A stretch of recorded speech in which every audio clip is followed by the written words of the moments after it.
Good morning, good morning, good morning, Facebook Live. Hello, friends. Hello, new friends. If I don't know you, my name is Sandy Winborn. I'm so happy to spend this time with you.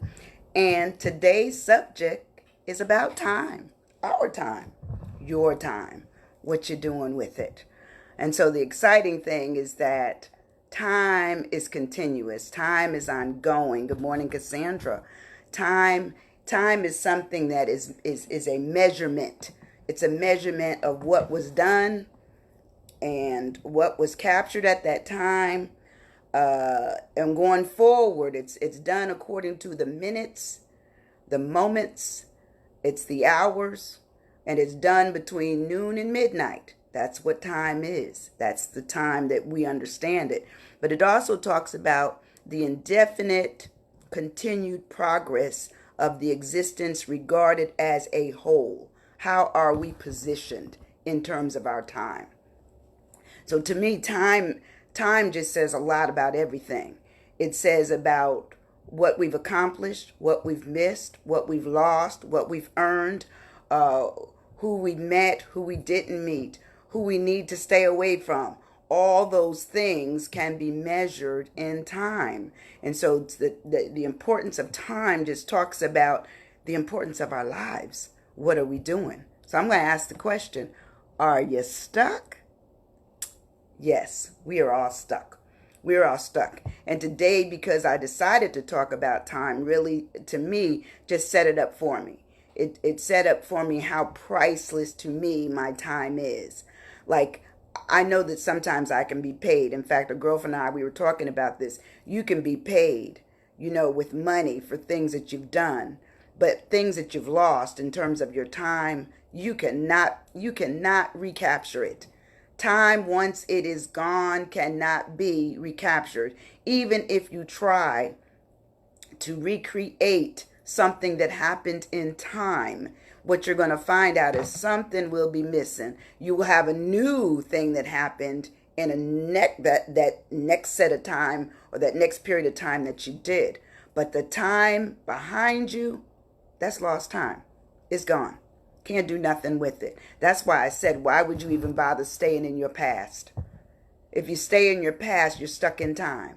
I don't want to be stuck in a marriage that didn't work, a job that wasn't for me, doing things that I should have changed a career in. All those things speak to our time. And then when you find out that you look up the road and you find that when I was 5, nothing mattered, because I was carefree. Then I got to be 15 and things started to be more important with me needing people.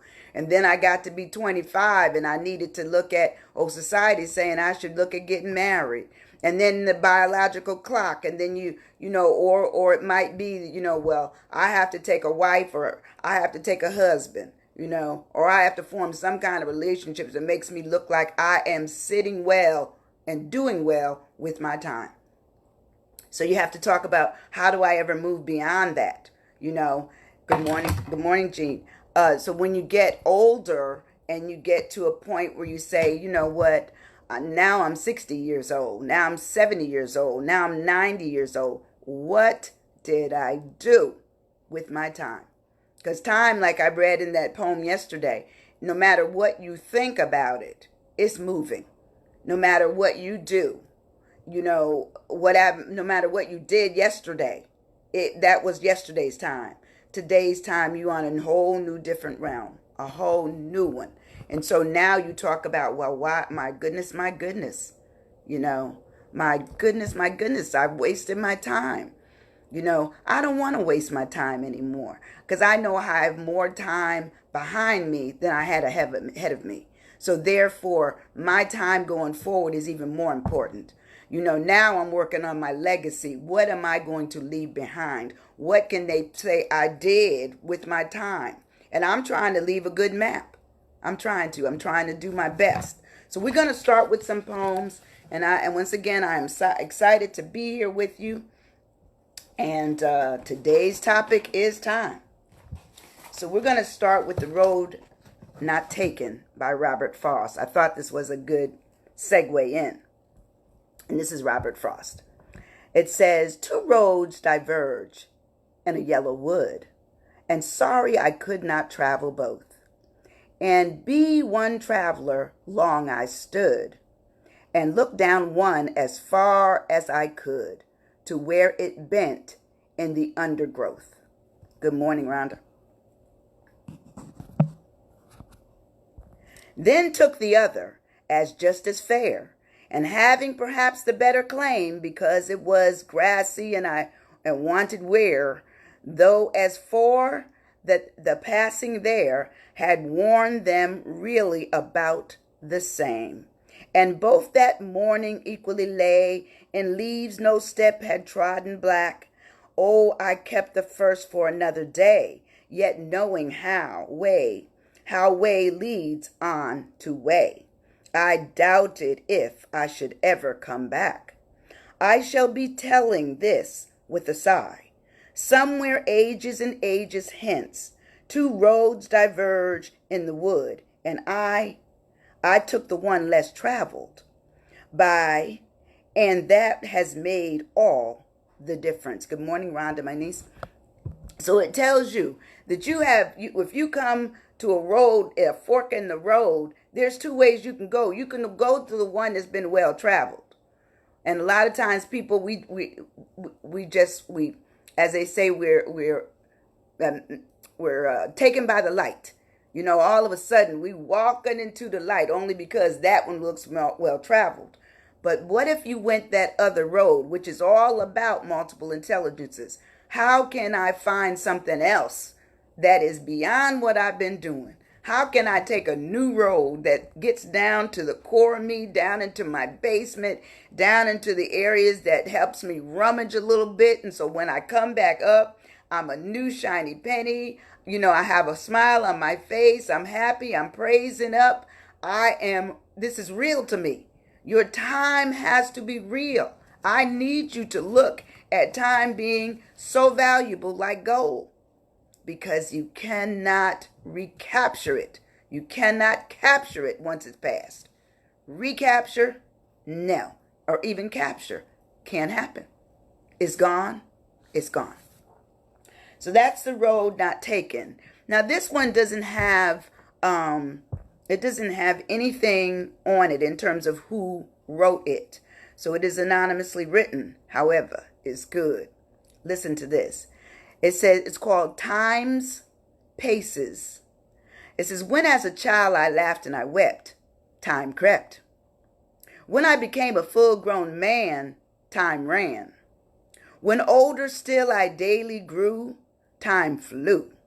Soon I shall find in passing on, time gone. O Christ, wilt thou have saved me then? Amen. That's good stuff. That is good stuff. Because it talks about, as a child, I spoke as a child. You know, any of those who understand the Bible. But when I became a man, I put away childish things. Have you put away some childish things this morning? Have you gone on and found out what else is inside you beyond wasting your time, giving your time away to others who do not deserve it? Oh, I'm hoping so. I'm hoping so. So we're going to break down time right now. We're going to break it down. And you know, I already explained what time was, and everybody knows it because we have gone through time in order to still be here. You know, time from our birth to time to where we are now. That is a period that we've been allowed to experience, to be involved in things, to be hurt, to be loved, to be hated, to be frustrated, to be angered, you know, all those adjectives, all those. Okay, we've been there. But I'm telling you, let's stay on time right now. So it's time. The T in time is for talent. Why did I go with talent? And I tell you, God just gives me these. I can just sit down, and next thing I know, he's giving me something that just tells me it could have been something I experienced for the day. But ultimately what happens is it ends up that it stays with me. It stays with me long enough that I have to work with it. So I said, well, I'm always talking about talent because talent really deals with multiple intelligences. If we move out of what's been comfortable, if we moved into something that we've never tried before, we may discover that we have some gifts. So talent is going to be your aptitude for skills. What else do you have in that bag of tricks? What else do you have in that in what I call the goodness of you, the worthiness of you? What else is there?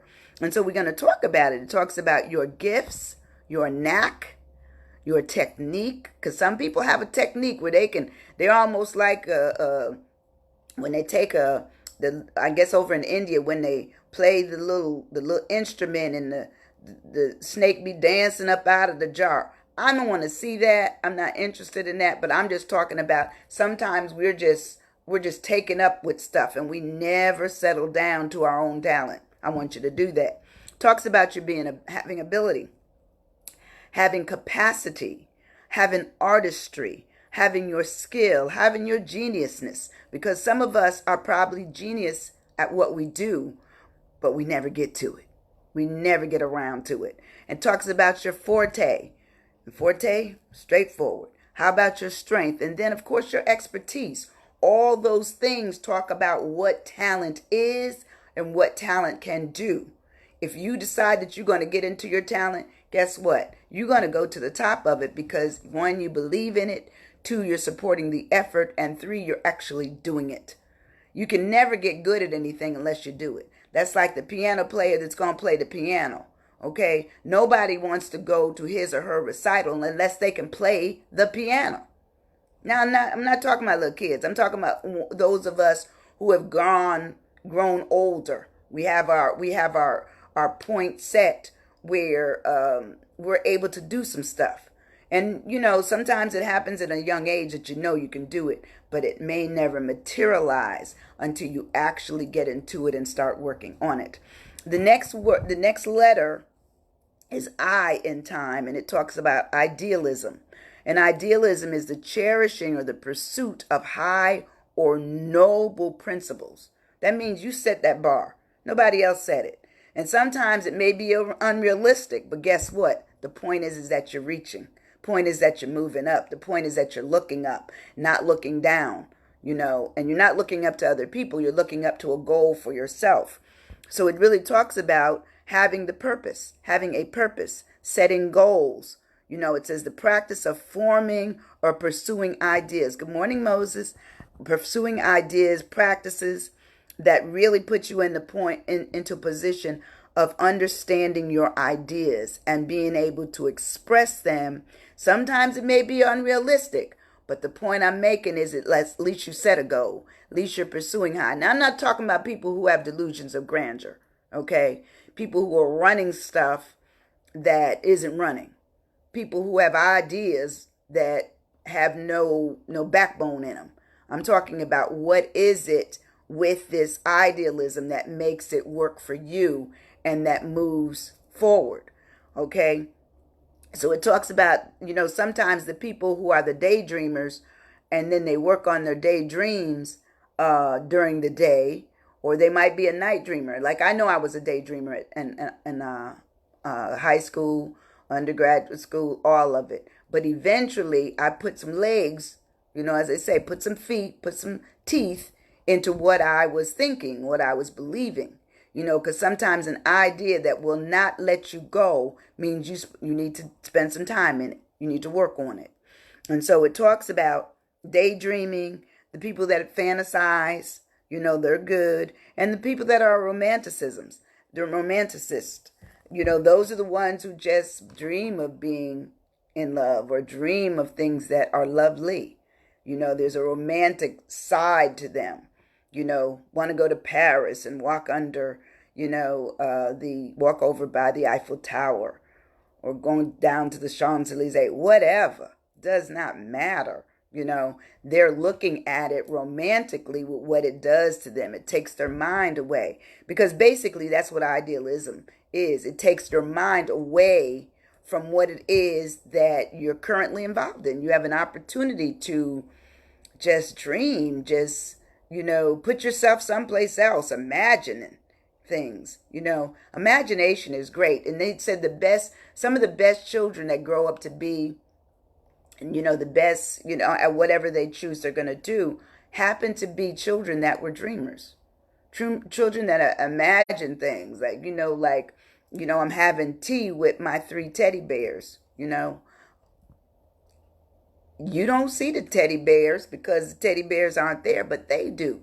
But the mind sometimes has a way of transporting you to goodness. Okay, that is time, and the seed could be planted 3 weeks ago. It could have been planted as a child. It could have been planted a year ago. It could have been planted this morning. It could be planted right now. The point is that time will help you understand that you could be a person that understands idealism for yourself, that you are a romantic, that you are a fantasizer, that you are a daydreamer. All of those are good. Take nothing away. The next one talks about, in the M in time, is maneuver.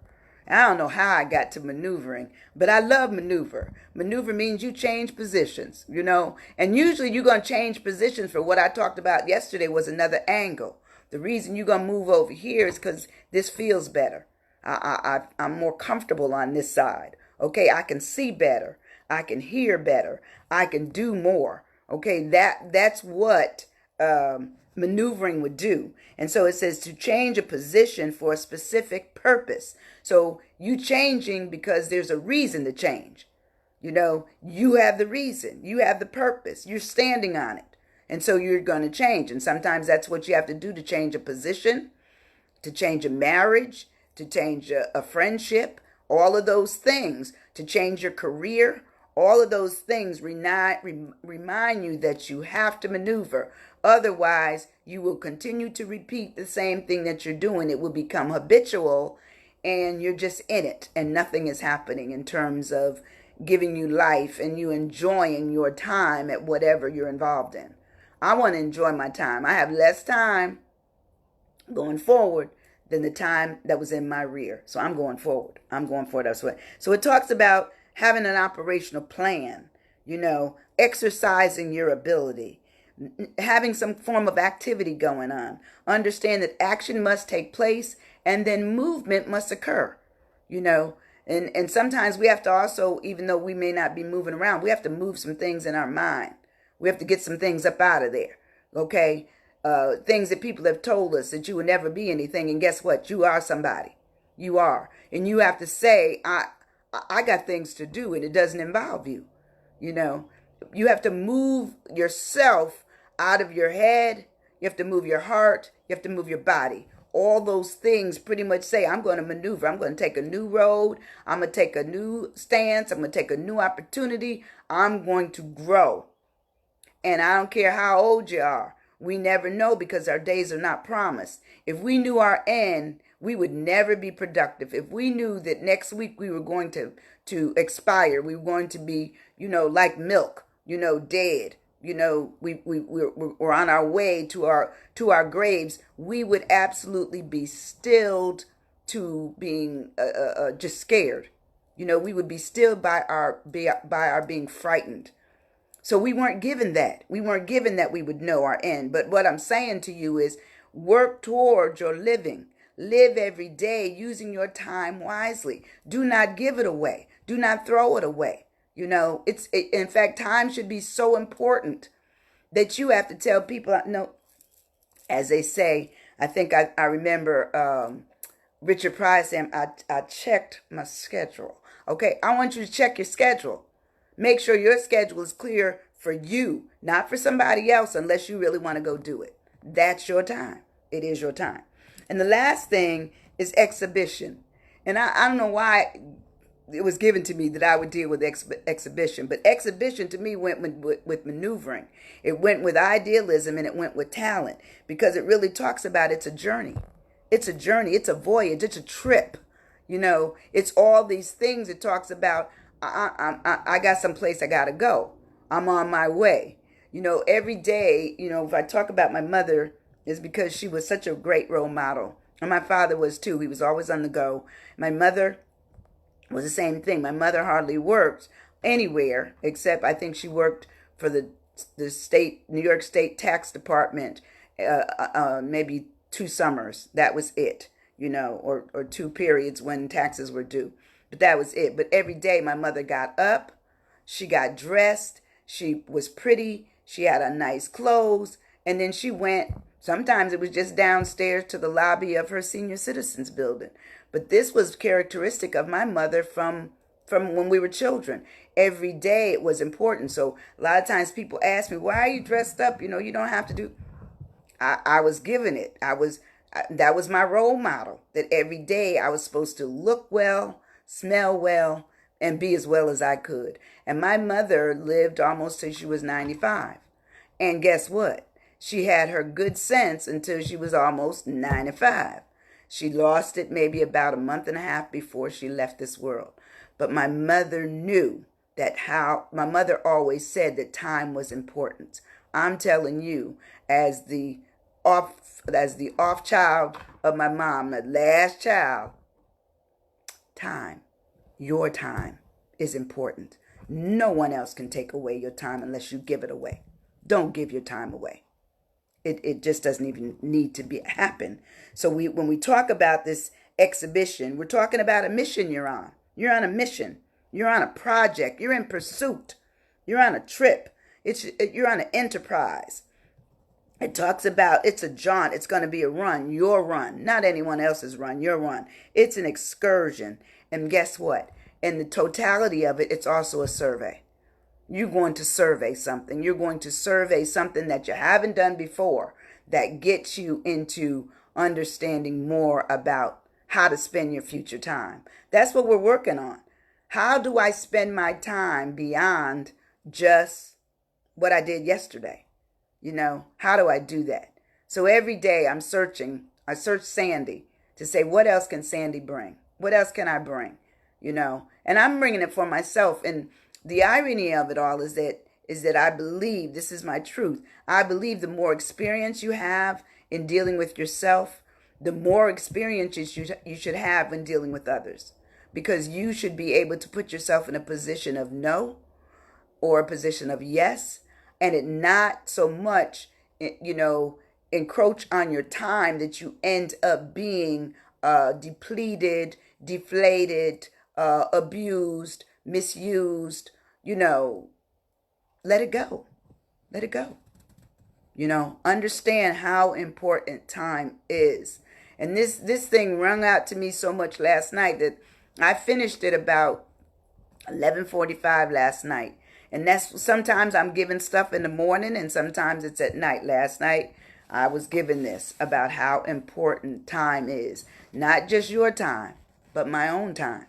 And that's what we need to be adhering to. So anyway, here's my questions for today. And listen, I know I always get to talking because I get so excited about the subjects.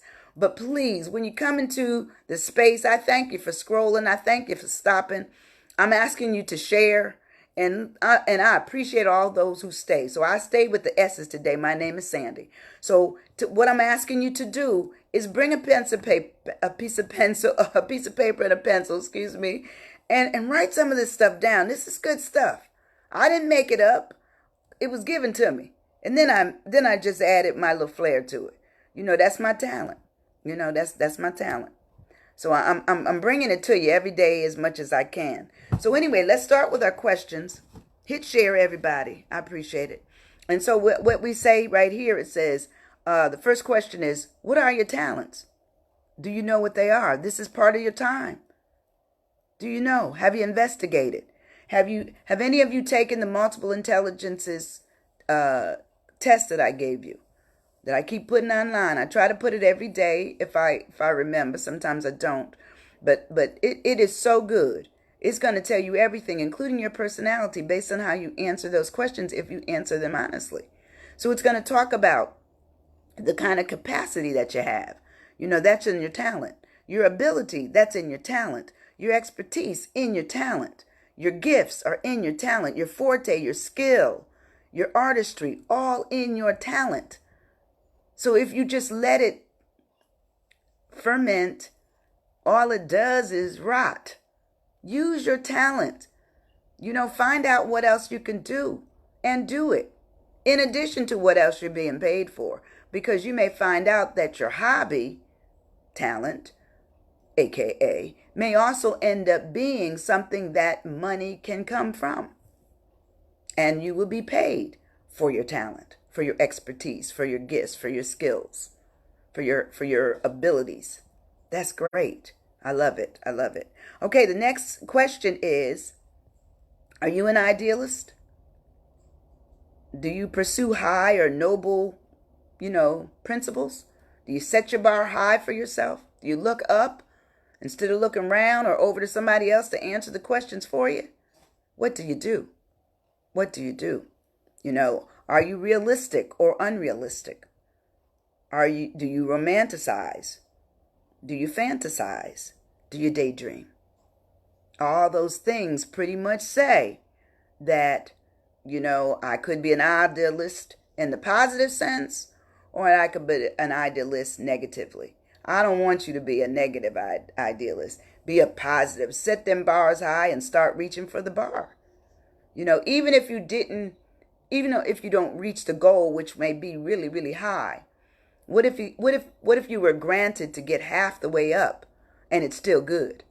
What if you got 3/4 of the way and it was even better? That is the gift of reaching. If everything has to be on the same level you're at and you're in your basement, guess what? That's how high it is. You got to come up out the basement. You got to come up into the high areas of your house. You are the house, the high areas. Using your brain, using your heart, using your body, that you make some changes, making some changes. The next question is, have you changed your position for a specific purpose in the past? And will you have one to change going forward? Because I'm going to tell you something. Repositioning it's vital, it's necessary, and it also should be ongoing.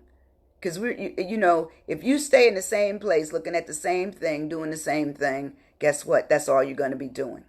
So if you want to see other things, do other things, be a part of other things, you have to make it happen.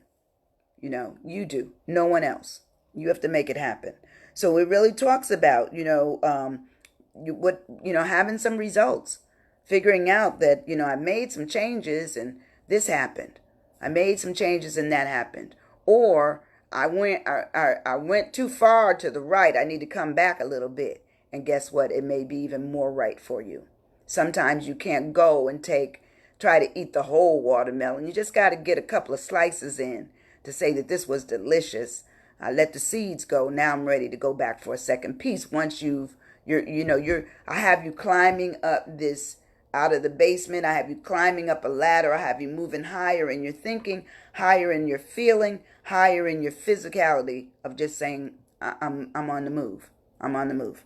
And the last question is, have you taken an expedition, a trip, to discover or rediscover who you are, what you want, and what you need? And if you did, when? And if you haven't done it, when will you do it? What is the purpose to do it? And what are the results you hope to get? This has been a good time for me. I've enjoyed my time with you. I really have. For those who came in a little late, we did the poem, The Road Not Taken by Robert Frost. But this one, I just feel is so poignant, I'm going to do it again because it speaks to time. It speaks to time and what I would call snippets of life that to me run by very quickly. Sometimes our lives, we don't even realize how fast life is for us, especially if we're only, according to the Bible, 70, that's 70 years. So if we get to be 75 and 85, that means not only were we given what the Bible said we were going to be given, but we also ended up with some additional years of knowledge to pass on, knowledge to leave behind, and knowledge to be well documented. I'm asking you every day to document your stuff, to write down what I'm telling you to do and really work at it and really come out with something that just says, wow, that's interesting. That's wonderful. Good morning, Ms. Rosie. I love you. So anyway, here's the thing. It's called Times Paces. Paces, Paces. It says, when as a child I laughed and wept, time crept.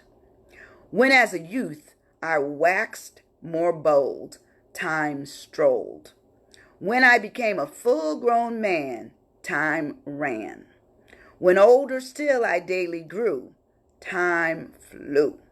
Soon I shall find in passing on, time gone. O Christ, I wilt thou have saved me then? Amen. That's good stuff right there. You can't take nothing away from that. Life is running by. What are you doing with it? It's your time. Your time. No one else's time. Your time. Don't let people waste your time. And don't you waste your time. What are you doing with it? You know, if you know you got a book to write, write the book.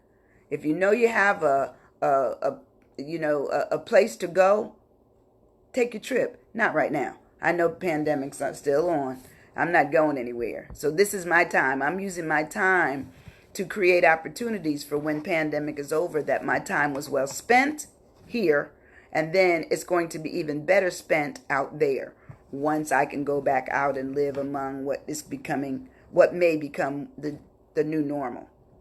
But anyway, time talks to you speaks to your talent, your idealism, your maneuvering, and also your expeditioning.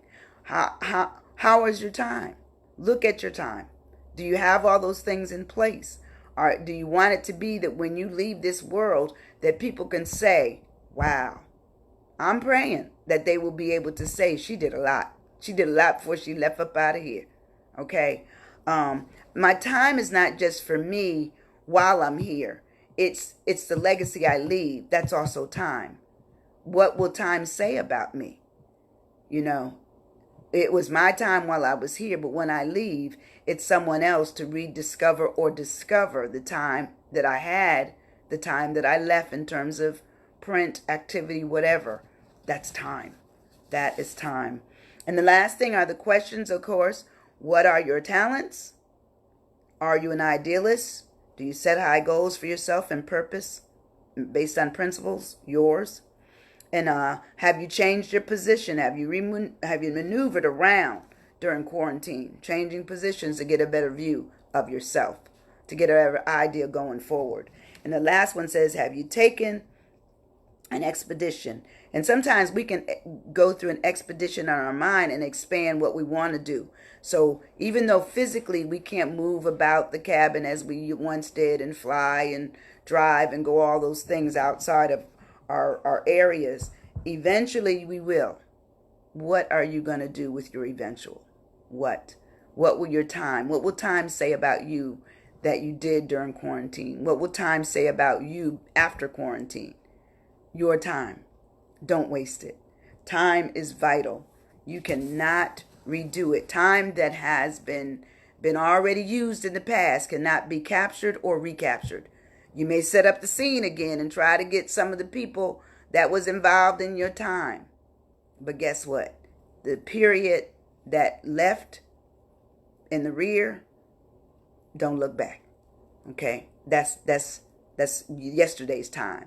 Yesteryear's time. Yesterday's moments. Yesterday's, period of what happened. Form a new time. What can your time be? I've enjoyed my time with you. I really have. My name is Sandy Winborn. This has been a great time period for me. I'm excited about it. I really appreciate the fact that some of you come every day and one day the Lord's going to bless me and I will have many more people hear the story that I paint every day. It's just given to me. And I paint the story in such a way that I'm telling you, I'm not just giving it to you. I'm doing it. I'm doing it. I'm making this worth my while, and I'm hoping it's worth the while that I put into it, invest into it in terms of my time, but also your time for being here. I appreciate it. I love you very much. Please hit share. Also go to my YouTube station which is under Sandra L. Winborn, PhD. You can find that information. Every one of these I try to post every day towards the end of the day, and make it where all of these are in one spot, so you don't have to keep trying to come back to my timeline and find them. But I love you. I appreciate you, and I will see you on Monday at 9 a.m. I don't know the subject yet, but trust me, it's going to be given. Thank you so much. Have a good day. Have a great weekend. Bye-bye.